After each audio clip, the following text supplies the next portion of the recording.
तो एक और चीज सबको अलर्ट होकर के सुनना है, क्योंकि मैं किसी का भी नाम लेकर के बीच बीच में मेरी आदत है कि मैं किसी से भी क्वेश्चन करता हूँ। जो कुछ भी मैं बताता हूँ, जो कुछ भी मैं बीच में उसी से मैं कुछ क्वेश्चन कर देता हूँ। इसलिए आपको बिल्कुल ये नहीं सोचना है कि चलिए रिकॉर्डिंग तो चल रहा है, रिकॉर्डिंग मिल जाएगा तो आप क्लास सिंसियर होकर के ना सुने, ये बात समझाने की जरूरत नहीं है, आप खुद सिंसियर हो। तो लेकिन आपको यहाँ पे अलर्ट रहना है ना, रिकॉर्डिंग मिलेगा वो बात अलग है। चलिए, तो हम लोग एडिनो प्रोग्रामिंग सीखने वाले हैं इस कोर्स में। जैसा कि मैंने पहले बताया था कि सबसे पहले उसके लिए जो हमारा लर्निंग पाथ होगा वो पहले हमारा सी प्रोग्रामिंग होगा। अब सी प्रोग्रामिंग हम लोग सीख रहे हैं, उससे भी पहले मैंने बोला था कि मैं जीरो लेवल से स्टार्ट करूंगा। तो हो सके आपको कुछ आता है तो आप थोड़ा पेशेंस रखें, और मे बी कि आप और कुछ सीखेंगे, ठीक है ना। तो सबसे पहले मैं बात करना चाहता हूं प्रोग्रामिंग। प्रोग्रामिंग क्या होता है, पहले हमें ये जानना चाहिए कि प्रोग्रामिंग होता क्या है। देखिए, मैं सिंपल सी बात अगर मैं करूं कि प्रोग्रामिंग क्या होता है, प्रोग्रामिंग एक ऐसा चीज है जिसके अंदर खुद से डिसीजन लेने की एबिलिटी होती है। मतलब वो खुद से डिसीजन लेगा, है ना। जैसे कि मैं अभी आपको कुछ क्वेश्चन करता हूं और आपको सोच करके बताना है कि वहां पे प्रोग्रामिंग किया गया है या नहीं। आपके घर में फैन है या लाइट है, लाइट का आपने स्विच दिया, लाइट का आपने स्विच दिया और लाइट ऑन हो गया, क्या वहां पे प्रोग्रामिंग किया गया है? मैं जिससे पूछूंगा वो बताएंगे। पवन सर, क्या वहां पे प्रोग्रामिंग किया गया है? नहीं नहीं, वहाँ प्रोग्राम वहां पे प्रोग्रामिंग नहीं किया गया है। ओके, अभी हम लोग इस बात को थोड़ा और अच्छे से कंक्लूजन निकालेंगे क्या है नहीं है। ओके, उसके बाद माइक म्यूट कर ले सर, जिनका भी बोलना हो बंद हो जाएगा, माइक म्यूट कर लेंगे तुरंत से, है ना।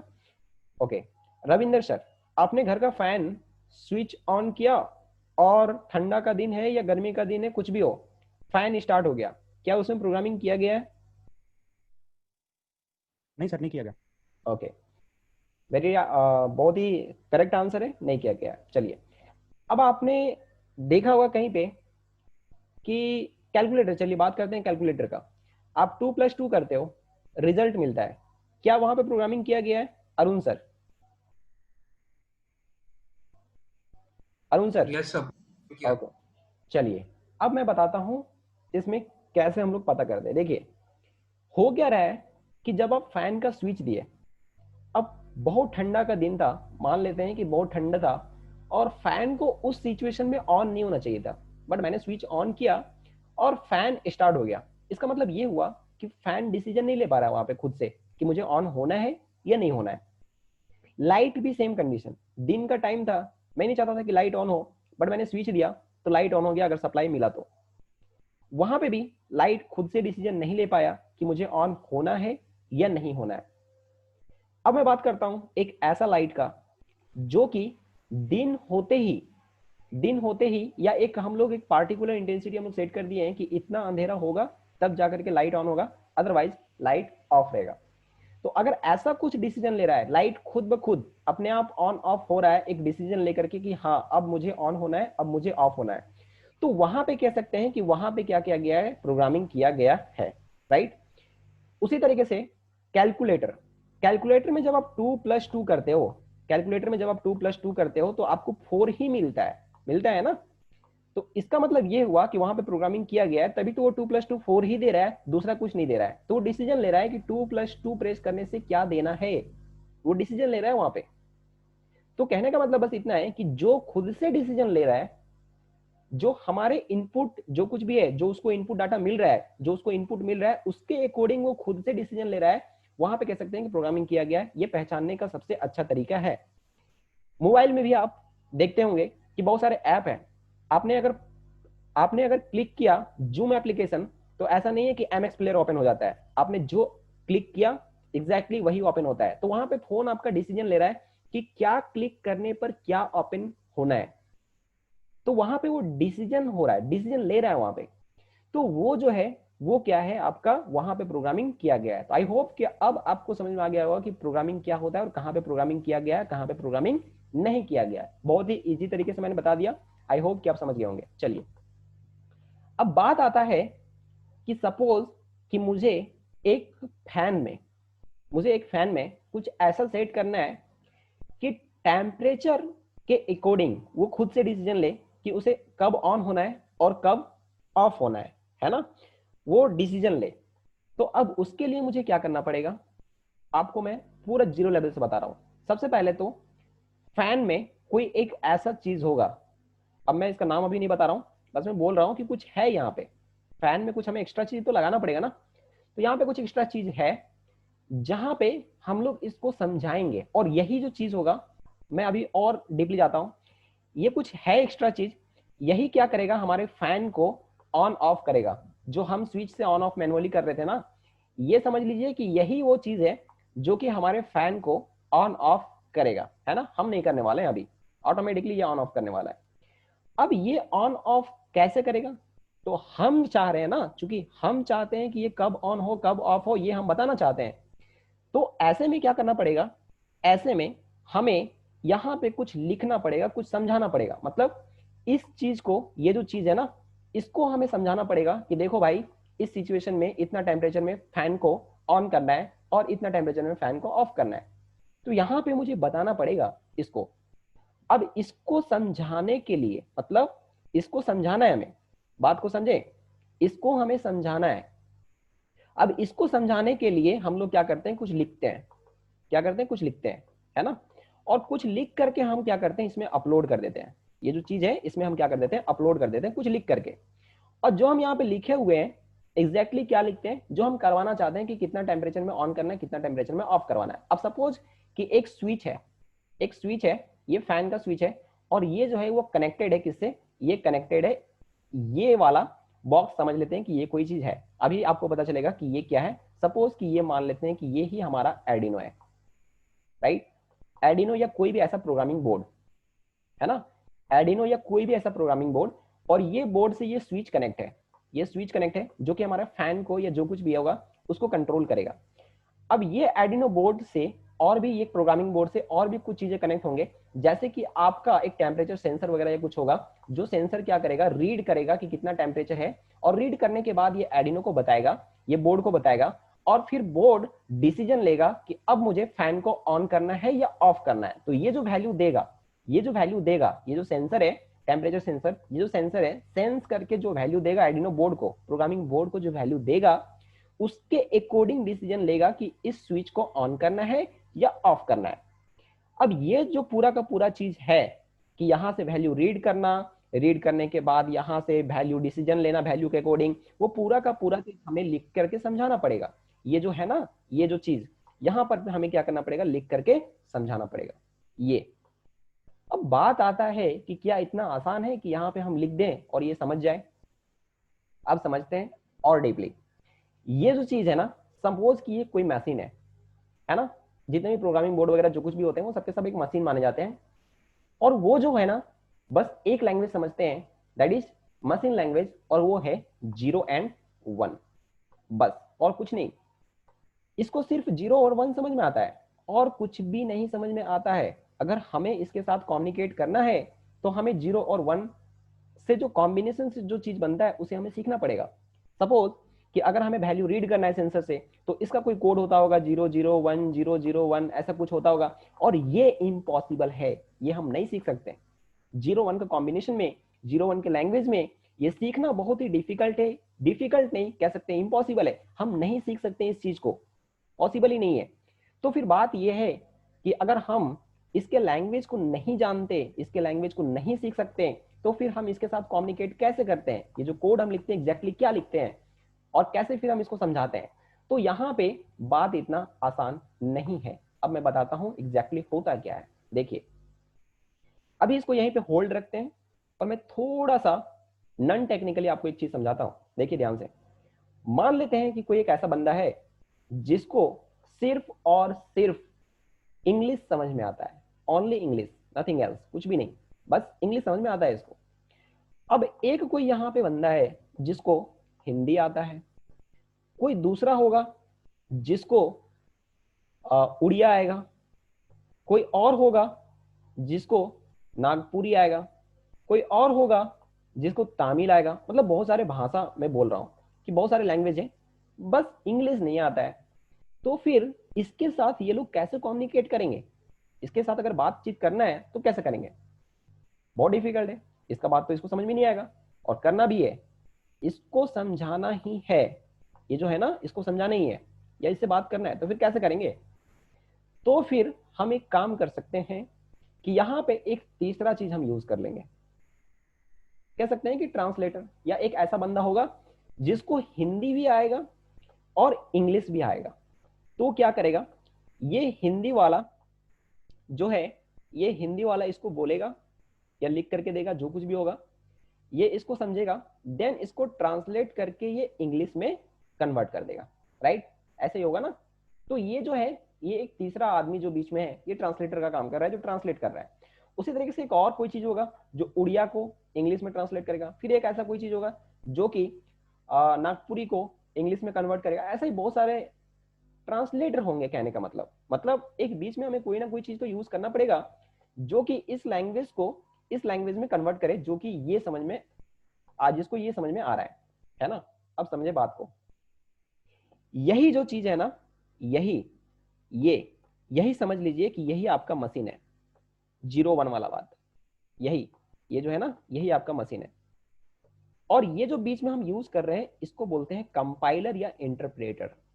तो आप ध्यान दिए होंगे, कभी आपने आर्डिनो प्रोग्रामिंग में कोड किया होगा तो, कि कोड लिखने के बाद हमें कंपाइल करना पड़ता है। याद है आपको? कंपाइल करना पड़ता है कोड लिखने के बाद। तो कंपाइल जब आप करते हो तो एग्जैक्टली क्या करते हो? आप करते ये हो कि आपने जो सोर्स कोड लिखा है, जो लैंग्वेज में आपने कोडिंग किया है, वो एग्जैक्टली लैंग्वेज हम सीखते हैं। इस लैंग्वेज को सीखना आसान है। तो ये जो लैंग्वेज है ना, ये हो सके आपका सी है, C++ हो, जावा हो, पाइथन हो, जावास्क्रिप्ट हो, इस तरह का अलग अलग प्रोग्रामिंग लैंग्वेज है। ओके। और इस लैंग्वेज के थ्रू हम क्या कर सकते हैं, एक बीच में कोई चीज यूज करके हम आसानी से मशीन से कम्युनिकेट कर सकते हैं। तो सपोज कि ये आपका C++ है, तो जो आप एडिनो में देखते हो ना, एडिनो का आईडी में जो कोड आप लिखते हो, एग्जैक्टली में वो आप क्या लिखते हो, C++ में लिखते हो ये। उसके बाद जैसे ही आप कंपाइल करते हो, तो कंपाइल करने से होता क्या है कि ये जो आपका सोर्स कोड है, जिसने आपने C और C++ में लिखा है, वो कोड आपका कन्वर्ट हो जाता है किसमें? जो कोड आपका एडिनो बोर्ड समझ पाता है, मतलब मशीन कोड में। और वो कौन करता है? तो कंपाइलर। तो कंपाइलर जैसे आप कंपाइल में क्लिक करते हो, कंपाइलेशन स्टार्ट हो जाता है, ट्रांसलेशन स्टार्ट हो जाता है। अब आपने देखा होगा कि एरर आता है। बहुत लोग ये गलत आंसर देते हैं कि कंपाइलर का मीनिंग होता है, कंपाइल हम इसलिए करते हैं ताकि वो लोग सोचते हैं कि कंपाइल करने का मीनिंग होता है एरर चेक करना। नहीं, बिल्कुल नहीं। एरर वो दूसरे रीजन से देता है। कंपाइल करने का मीनिंग होता है सोर्स कोड को मशीन कोड में कन्वर्ट करना। अब वो एरर इसलिए दिया क्योंकि, बात को समझें, मान लेते हैं कि हिंदी में आपने बोला वहां जाओ, तो इसका इंग्लिश आसानी से कन्वर्ट हो जाएगा, है ना? जो भी है, गो देयर वगैरह, तो ये कन्वर्ट हो करके इसको पता चल गया। चलिए, तो इसके डिक्शनरी में वो चीज था, मतलब कंपाइलर को पता है। अब मान लीजिए कि हिंदी में आपने कोई ऐसा वर्ड बोल दिया जो इसके समझ से बाहर है, मतलब ये कंपाइलर को ही समझ में नहीं आया, तो फिर क्या पॉसिबल है कि वो इंग्लिश में कन्वर्ट करके इसको देगा? नहीं। उस केस में क्या करेगा, आपको रिटर्न कर देगा एक एरर और बोलेगा कि देख भाई, तुमने ये जो लिखा है ना, ये मेरे समझ से बाहर है। इसीलिए तो जब आप एडिनो प्रोग्रामिंग में, जब भी, मतलब सी लैंग्वेज में या जो कुछ भी लैंग्वेज में, जब आप कुछ उल्टा पल्टा लिख देते हो, कहने का मतलब वहां पे डिजिटल राइट है और आपने डी छोड़ दिया, तो फिर वो उसके समझ से बाहर हो जाता है और वो समझ नहीं पाता है और वो वहां पे दे देता है एरर। कहता है क्या कि मेरे से ये समझ से बाहर है, मेरे मतलब डिक्शनरी में ये चीज है ही नहीं टोटली। आप क्या बोल रहे हो, मैं कंपाइल नहीं कर पा रहा हूं। तो जब कंपाइल नहीं कर पाता है तो वो एरर देता है, और कंपाइल इसलिए नहीं कर पाता है क्योंकि आपने कुछ ऐसा लिख दिया जो उसके समझ से बाहर है। तो जब भी आप कोई गलत कोड लिखते हो तो वो एरर देता है। लेकिन एग्जैक्टली आप ध्यान में ये रखें कि एरर दूसरे वजह से देता है, लेकिन कंपाइलर का मेन काम होता है, जब हम कंपाइल पे क्लिक करते हैं तो सोर्स कोड जो है वो कन्वर्ट होता है मशीन कोड में। आई होप कि ये चीज आपको समझने में कोई दिक्कत नहीं हुआ होगा। तो सबसे पहले जब आप एडिनो का IDE में जब आप कोड लिखते हो, तो वो जो कोड लिखते हो ना, वो सपोज मान लीजिए कि वो आप हिंदी लैंग्वेज में कोड लिख रहे हो और ये जो समझ में आ रहा है इसको इंग्लिश लैंग्वेज है, ये 01। तो यहाँ पे आप क्या करते हो, कंपाइल करते हो। ये टिक वाला का ऑप्शन रहता है ना, कंपाइल पे क्लिक करते हो और कंपाइलेशन स्टार्ट हो जाता है।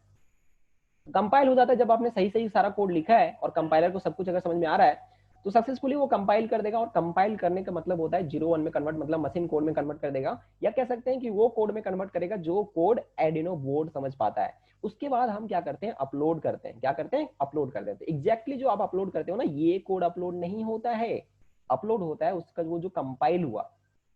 बात समझ में आ रही है? तो वो कोड यहाँ पे जाता है और वही कोड एर्डिनो बोर्ड समझ में आता है। और फिर आपने सपोज कि यहाँ पे लिखा है कि वैल्यू को रीड करो, रीड करने के बाद देखो कि वो वैल्यू, टेम्परेचर का वैल्यू कितना है, उसके बाद उसके अकॉर्डिंग स्विच को ऑन करो, ऑफ करो। ये पूरा का पूरा कोड आपने यहाँ पे लिखा है, इसी को कन्वर्ट कर दिया, और कन्वर्ट करने के बाद एर्डिनो बोर्ड को बता दिया। आई होप कि आपको ये चीज अच्छे से क्लियर हो गया होगा, कहीं भी समझने में किसी को कोई दिक्कत नहीं हुआ होगा। मैं एक एक करके पूछता हूँ। सबसे पहले अरुण सर, अभी तक जितना भी मैंने बताया कोई दिक्कत है क्या? No sir, clear. Okay. Arvind sir, mic mute करते जाएंगे। अरविंद सर। हाँ जी, क्लियर है। ओके। पवन सर। हेलो। हाँ, हाँ क्लियर है सर। क्लियर है। ओके देन, और यहाँ पे कौन कौन है? विवेक, क्लियर है ना? हाँ भाई। ओके। और एक कोई यूजर लिख करके यहाँ पे ज्वाइन हुए हैं, मैं बता दूं कि अभी पता नहीं, बट आपको रियल नेम लिख करके ज्वाइन होना है, सो दैट कि मैं आपको ज्वाइन कर सकूं। अदरवाइज मैं आपको एडमिट नहीं करूंगा, मुझे लगेगा कि कोई थर्ड पर्सन सर ज्वाइन मैं करने का ट्राई आर्यन कर। हूँ। कौन? भैया मैं आर्यन हूँ। ओके ओके आर्यन, जब भी आप ज्वाइन करोगे तो अपना नाम लिख करके ज्वाइन करोगे। ओके। ठीक है ठीक तो ठीक है। अभी तक कुछ समझने में दिक्कत है क्या, जितना भी मैंने समझाया? नहीं भैया ठीक है अभी तक। ओके चलिए। और कोई रह गए? हाँ, रविंदर सर, कोई प्रॉब्लम है समझने में अभी तक जो भी मैंने बताया?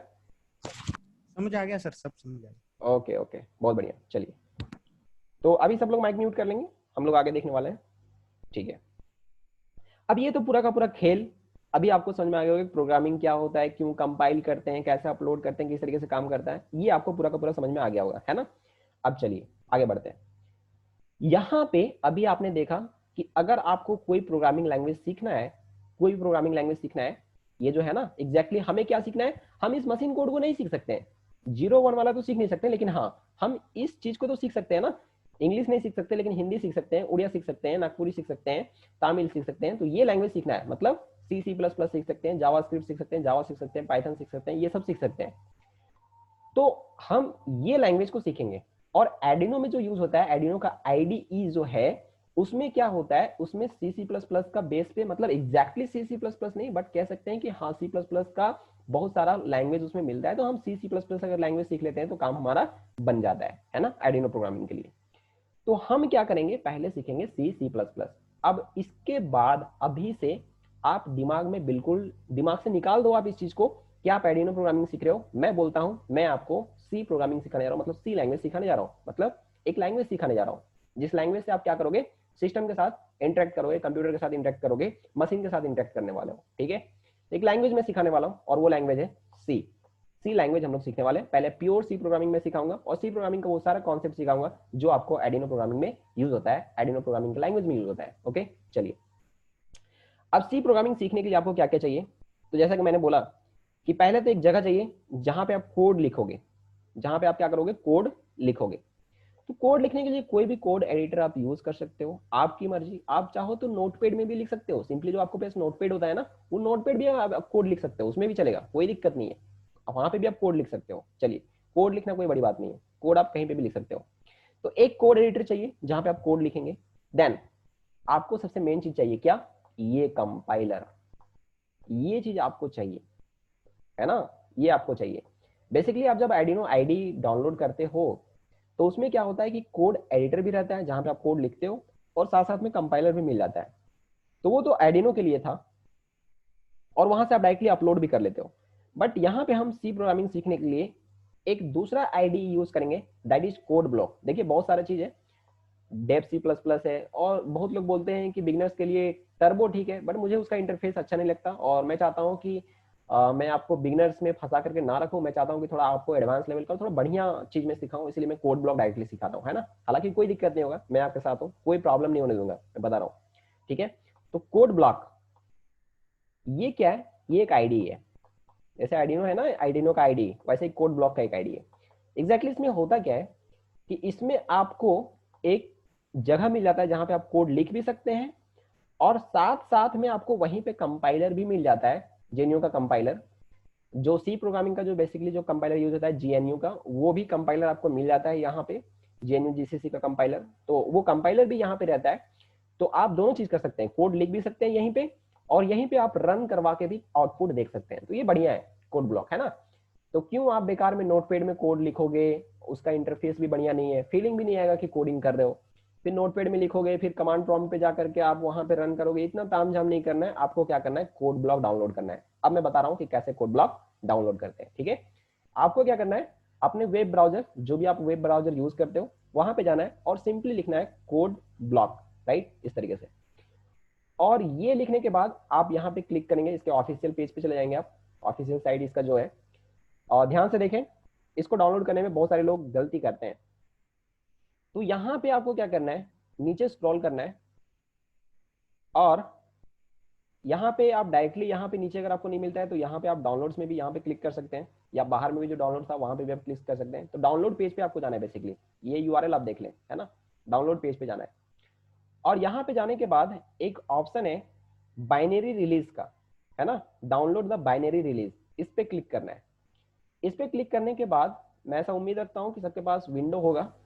तो यहाँ पे फोर्थ वाला ऑप्शन जो है ना, देखिए ध्यान से गिन के, फर्स्ट, सेकेंड, थर्ड, फोर्थ, ये दिख रहा है आपको, ये mingw setup.exe, ये एग्जैक्टली ये आपको क्या करना है, डाउनलोड करना है। ये फोर्थ वाला, गलत चीज नहीं डाउनलोड करना है, मैं बार बार बोल रहा हूँ, फोर्थ वाला, first, second, third, fourth, okay, इसको आपको डाउनलोड करना है।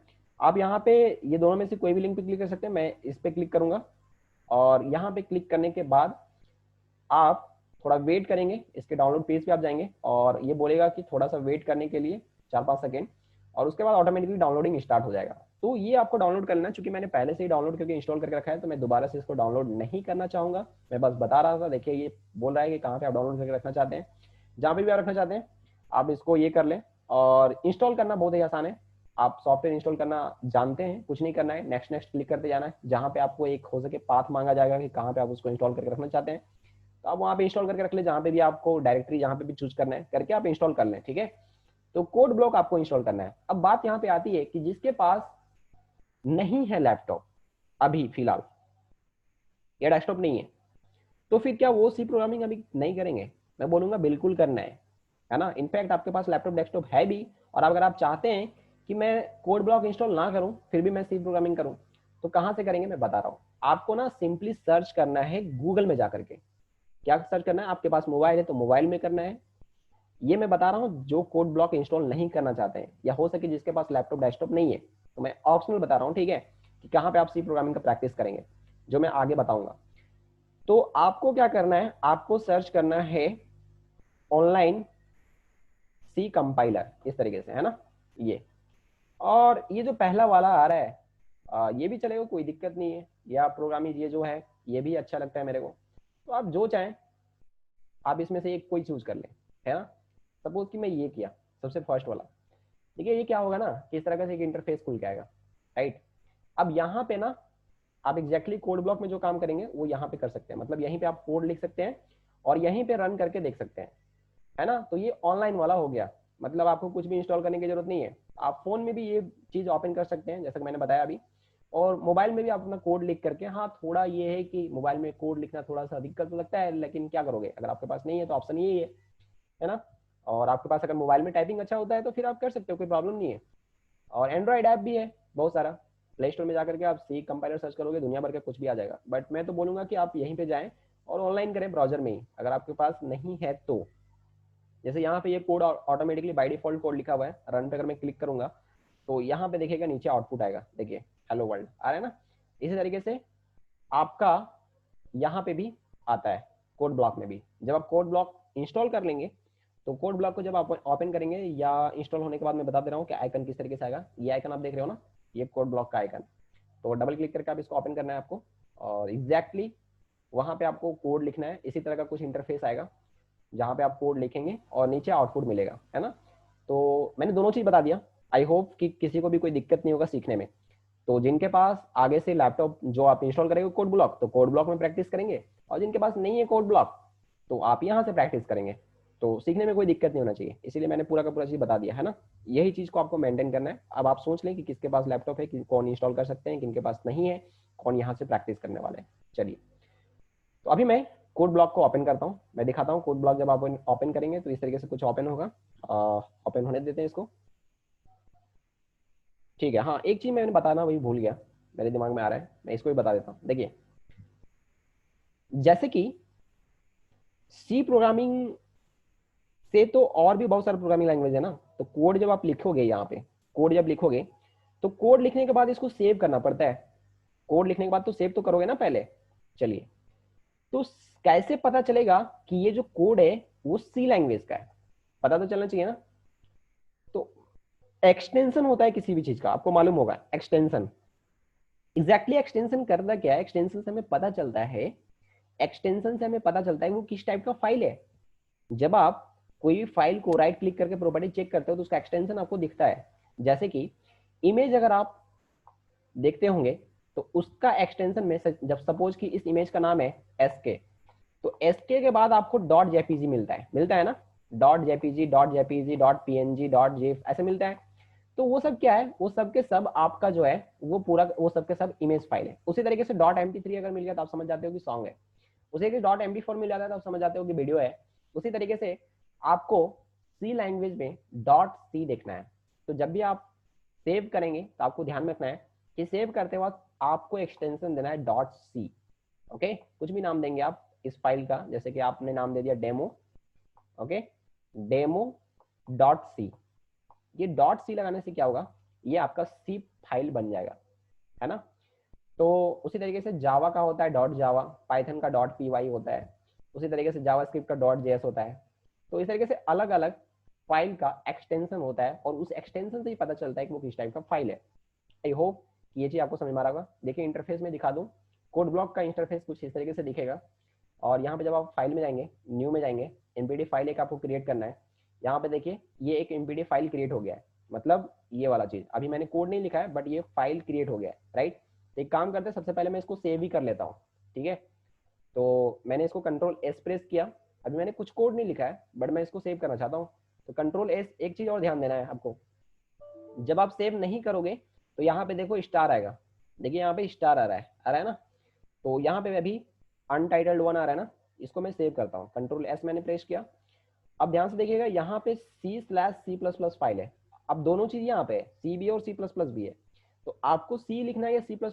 देखिए ध्यान से, कभी भी कोई भी एक्सटेंशन के साथ कैसे सेव करते हैं मैं बता रहा हूँ आपको। नीचे यहाँ पे देखने की जरूरत नहीं है क्या है नहीं है, यहाँ पे सिलेक्ट करने की कोई जरूरत नहीं है। हालांकि यहाँ पे मिल जाता है कि आप क्या, कौन सा फाइल क्रिएट कर रहे हो, जावा फाइल है कि जावास्क्रिप्ट का फाइल है कि HTML PHP है, वो सारा का सारा यहाँ पे मिल रहा है। C++, मतलब यहाँ से आपको देखना भी नहीं है, इससे कोई मतलब नहीं है।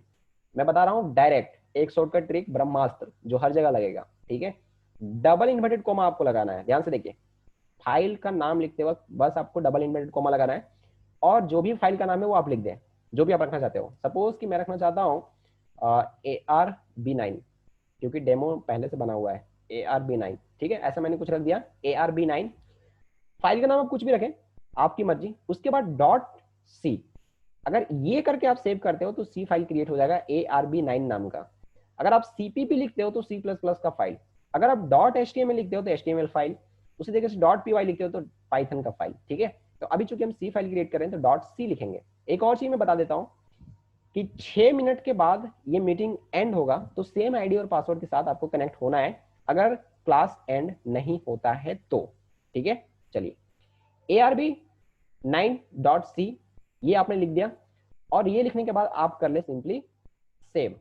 तो सेव जैसे करेंगे तो ये देखिए आपका ये ARB9.c आ रहा है ना। अब ये मैंने कहाँ पे सेव किया था? ये आपका डॉक्यूमेंट में सेव हुआ था। हालांकि आप चाहो तो इसको कहीं और भी सेव कर सकते हो। एक काम करता हूँ, मैं इसको डेस्कटॉप में सेव करके दिखाता हूँ, ठीक है, सी फाइल। चलिए, इसको मैं फिर से एक बार करता हूँ, इसको ARB9.c। ओके, मैंने इसको डेस्कटॉप में कर दिया सेव। अभी मैं इसको डेस्कटॉप में दिखाता हूँ, एक फाइल क्रिएट हुआ होगा। देखिए ध्यान से, डेस्कटॉप में एक फाइल क्रिएट हुआ है ना। यहाँ पे इसमें कुछ भी कोड नहीं लिखा होगा, बट इसमें अगर आप राइट क्लिक करोगे, राइट क्लिक करके इसका प्रॉपर्टी अगर आप चेक करोगे तो यहाँ पे आपको दिखाएगा कि ये एक सी फाइल है। देखिए टाइप ऑफ फाइल दिखा रहा है ना, सी फाइल, है ना। तो ये तरीका होता है कोई भी फाइल क्रिएट करने का। उसके बाद हम लोग यहाँ पे कोड लिखेंगे, और कोड लिखने के बाद बिल्ड, यहाँ पे जो कंपाइल आपको मिलता था ना, एक्चुअली कंपाइल का मतलब बिल्ड है यहाँ पे, तो बिल्ड पे आप जब क्लिक करोगे तो वो कंपाइल होता है, और फिर आपको क्या करना पड़ता है, रन करना पड़ता है। ठीक है, तो बिल्ड एंड रन दो ऑप्शन यहाँ पे आपको मिलते हैं, और अगर बिल्ड एंड रन दोनों एक ही बार आप क्लिक कर दें तो पहले वो कंपाइल होगा, और अगर सक्सेसफुली कंपाइल हो गया तो फिर रन होगा, और आउटपुट आपको नीचे मिलेगा, है ना। तो कल से हम लोग कोड लिखना स्टार्ट करेंगे। आज का क्लास में अभी तक जो कुछ भी हुआ, किसी को कुछ ऐसा चीज जो समझ में नहीं आया या किसी को कुछ बोलना है, तो मैं एक एक करके मौका दे रहा हूँ, सब कुछ बोलेंगे। अरुण सर सबसे पहले कुछ बोलना चाहेंगे सर? नहीं सर, सब समझ में आया। आज का क्लास इंटरेस्टिंग रहा? Yes sir, yes. मजा आया? चलिए हाँ ठीक है, sir. Okay. Arvind sir, Arvind sir, हाँ जी, कोई दिक्कत नहीं है सर, समझ में आ रहा है। बोरिंग क्लास नहीं चल रहा है ना? नहीं नहीं नहीं। ओके। पवन सर? ठीक है सर, समझ आ गया सब। Okay okay. रविंदर सर, बस आपको पैसेंस रखना है, समझाने का जिम्मेवारी मेरा है। आया सर, समझ आ गया पूरा। Okay okay. आर्यन? हाँ सर, समझ में आ रहा है। ओके। विवेक? समझ में आ रहा है। क्लियर है ना सब कुछ? और कोई रह गए हैं? हाँ सब क्लियर। ओके। तो बस आपको पैसेंस रखना है और मेरे साथ चलना है, जैसे जैसे मैं बोलता जाऊंगा, क्योंकि अगर आपने मेरे पे ट्रस्ट किया है तो फिर आपको थोड़ा सा और मेरे को कोऑपरेट करना है ना। और मैं सारी चीज़ें अच्छे से समझाऊंगा, समझाने का गारंटी मेरा है, बस मैं बोल रहा हूँ कि पैसेंस रखना है। एक बार नहीं, 1000 बार समझाऊंगा, अगर नहीं समझ में आएगा तो कोई दिक्कत नहीं है ना। समझाने की जिम्मेवारी मैंने लिया है, कैसे नहीं समझ में आएगा मैं देख लूंगा, ठीक है। बट आपको बस जो मैं बोलूंगा उसको सही तरीके से करना है। तो कल आपका काम ये है कि आप ये कोड ब्लॉक अगर है तो डाउनलोड करके इंस्टॉल कर लें, नहीं है तो फिर तो मैंने बता ही दिया है। तो कल से हम लोग कोड लिखना स्टार्ट करेंगे। आज का क्लास हम लोग का इतना ही रहेगा, और आज का क्लास हम लोग यहीं पे एंड करेंगे, है ना। रिकॉर्डिंग जो है वो आपको फेसबुक का एक प्राइवेट ग्रुप में मिल जाएगा। मैं एक प्राइवेट ग्रुप अभी क्रिएट करूंगा, और क्रिएट करने के बाद मैं लिंक शेयर कर दूंगा व्हाट्सएप ग्रुप में, सो दैट कि आप वहां से जा करके आप वो ग्रुप ज्वाइन कर लेंगे। फेसबुक में आप सब लोग है ना?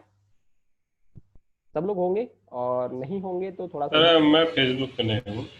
अच्छा, तो फिर आपको सर रिकॉर्डिंग कहाँ पे मिलेगा? क्योंकि रिकॉर्डिंग एक मतलब ऐसा चीज़ है कि क्योंकि थोड़ा उसका ज़्यादा साइज होता है तो व्हाट्सएप पे शेयर नहीं हो पाता है, दिक्कत है। अदरवाइज ये काम आप ये भी कर सकते हो कि आप अपने एंड से कोई स्क्रीन रिकॉर्डर वगैरह लगा करके आप रिकॉर्ड करते जाएं हर दिन का क्लास, ये भी आप कर सकते हैं। मोबाइल पे तो बहुत सारे रिकॉर्डर होते हैं, स्क्रीन रिकॉर्डर, आप चाहें तो वो भी कर सकते हैं। और अदरवाइज मैं आपको फुल एचडी में रिकॉर्ड करके मैं आपको वहां पे तो दे ही दूंगा फेसबुक में, अगर आप अकाउंट क्रिएट कर लें, टेम्पोररी अकाउंट अगर वैसा हो तो, और ज्वाइन कर लेते तो ज़्यादा अच्छा रहता ठीक है ना। चलिए ठीक है बेटा, ठीक। अभी के लिए बाय बाय, बस। Good night. Good night. Good night. Good night sir. Good night. Good night sir. Good night. Sir फिर से ज्वाइन करूं, मतलब इस एंड के बाद? नहीं नहीं नहीं, अभी आपको ज्वाइन नहीं करना है, आज का क्लास एंड हो गया है ना। ओ ठीक है, ठीक। ओके, ठीक, bye. Bye bye, good night. Good night, good night.